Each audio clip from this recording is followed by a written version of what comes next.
Actually ഞാൻ ഇതൊക്കെ ഇങ്ങനെ ഒരു എൻ്റെ ഓരോരോ കാര്യങ്ങൾ വീഡിയോ എടുത്തിടണമെന്ന് ഞാൻ ആഗ്രഹിക്കാനുള്ള മെയിൻ കാരണം എന്ന് വെച്ചാൽ എനിക്ക് കൺസിസ്റ്റൻസി ഇല്ലായ്മയാണ്. ഇപ്പോൾ ഇന്നൊരു വീഡിയോ ഞാൻ എടുത്തു, അത് നാളെ ഞാൻ എൻ്റെ മനസ്സിൽ വരുന്ന വെച്ചാൽ ഞാൻ വലിയൊരു യൂട്യൂബറായിരുന്നു.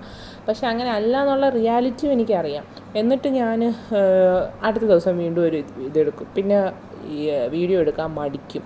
സത്യം പറഞ്ഞാൽ ഞാൻ ഏതെങ്കിലും ഒരു ശീലം സ്ഥിരമായിട്ട് വേണം എന്ന് നിർബന്ധമായിട്ടും കരുതിയിട്ടാണ് ഞാൻ ഈ വീഡിയോ എടുക്കാമെന്ന് വിചാരിച്ചത്. പിന്നെ എനിക്ക് പറയാനുള്ള കാര്യങ്ങൾ മീൻസ് തത്വമോ അങ്ങനെയൊന്നുമല്ല, ചുമ്മാ എനിക്ക് വെറുതെ സംസാരിച്ചിരിക്കാൻ വേണ്ടിയിട്ടാണ്.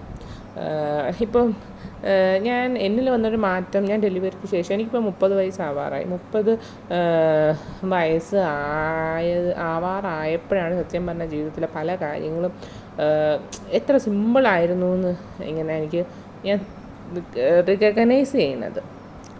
ചുമ്മാ ഞാൻ വെറുതെ ഇങ്ങനെയൊക്കെ സംസാരിക്കാൻ വേണ്ടിയിട്ടാണ്. എന്തായാലും ചുമ്മാ എൻ്റെ വാചകോടി കേൾക്കാൻ ഇഷ്ടമുള്ളവർ കൂടെ മറക്കല്ലേ.